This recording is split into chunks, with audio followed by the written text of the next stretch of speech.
खुलुमबाय लोगोफोर, नोंथांमोनखौ बड' हेल्थ टिप चेनेलाव फिन खेबसेबाव बयखौबो बरायनाय बावहरग्रोनाय जाबाय।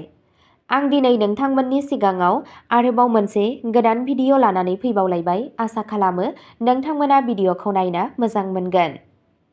आं दिनै नोंथांमोननि सिगाङाव टन्सिल जायोब्ला बेखौ न'आवनो माबोरै फाहामनो हायो बेनि बागै भिडिअ लानानै फैदों। फैदो दानिया भिडिअखौ जागायदिनि।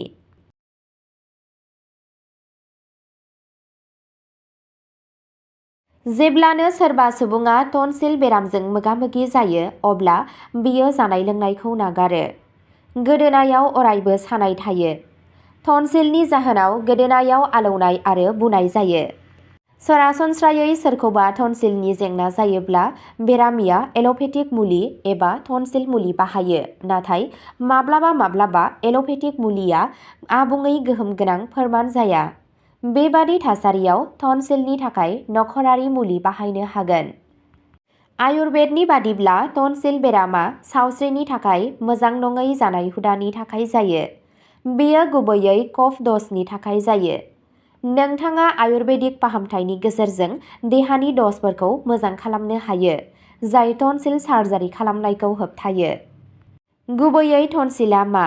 आयुर्वेदाव टन्सिलखौ टुन्डिकेरि शट बुंनाय जायो। टन्सिलआ देहानि अंगफोर जाय गोदोनानि फारनैथिंबो थायो। बिसोरो देहानि इमिउन सिस्टेमाव गोनांथार बिफाव लायो आरो सोलेरखौ बायजोनि सन्देरनायनिफ्राय रैखा खालामो।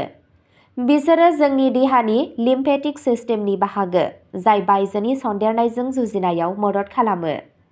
जेब्ला टन्सिलाव जायखिजाया रोखोमनि इनफेकसन जायो अब्ला बेनि साइजआ सोलायो आरो बुयो। बेखौ टन्सिलिटिस बुङो। टन्सिलआ सरासनस्रायै 2.5 सेन्टिमिटार गोलाव, 2 सेन्टिमिटार गुवार आरो 1.2 सेन्टिमिटार रोजा।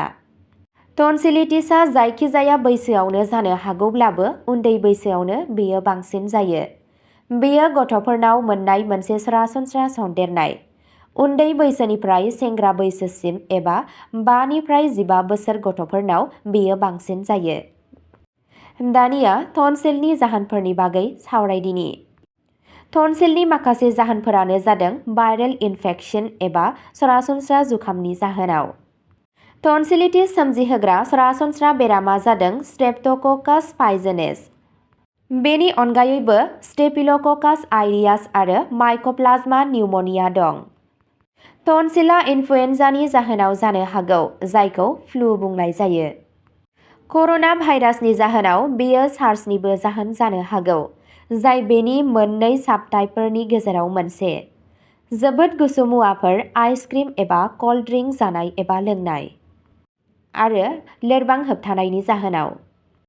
दानिया टन्सिलाइटिसनि लैखोनफोरनि बागै सावरायदिनि। गोदोना सानाय आरो जायखिजाया मुवाखौ मन'नायाव गोब्राब मोननाय। खोमानि गाहायनि बाहागोआव सानाय। गोदोनानि सिंनि गाहायनि बाहागोआव बुनाय। गोदोना सानाय आरो हां गाज्रि जानाय। जोबोद लोरबांथि, मेंनाय आरो खुद्रिनाय जानाय। उन्दै गथ'फोरनाव हां लानो गोब्राब जानाय आरो खुदै हगारहरनाय बायदि जेंना। दानिया फैदो टन्सिलनि थाखाय नख'रारि राहाफोरनि बागै सावरायदिनि। गिबियावनो दङ संख्रि। गोबाब दैजों गार्गल खालाम। बेयो बुनायखौ खम खालामनायाव मदद खालामो। न'आवनो टन्सिलखौ फाहामनायनि बेयो मोनसे जोबोद गोरलै राहा। नैथियाव दङ लेबु। 2 एबा 3 थरथिं लेबुनि रोसिखौ 1 सामुस बेरेमोदैयाव गलायना हो आरो सानसेयाव खेबथाम जा।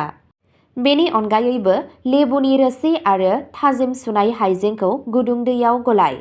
बे दैजों 30 मिनिटनि गेजेराव गार्गल खालाम।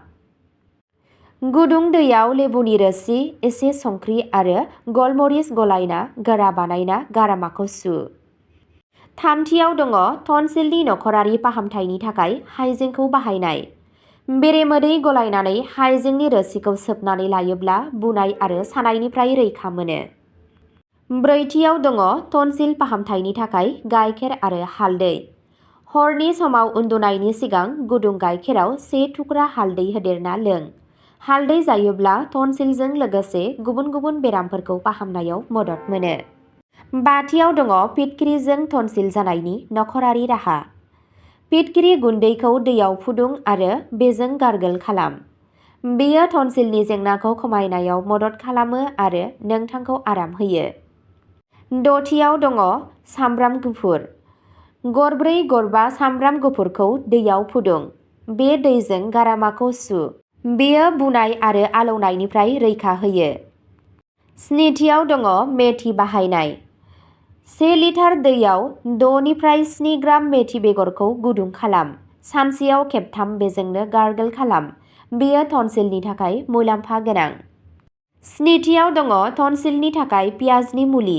गुदुं दैयाव पियाजनि रोसिखौ गलायना गार्गोल खालाम। बेयो टनसिलनि थाखाय जोबोद हेफाजाब गोनां। गुथियाव दङ तुलसि आरो बेरेमोदैजों टनसिलनि फाहामथाय।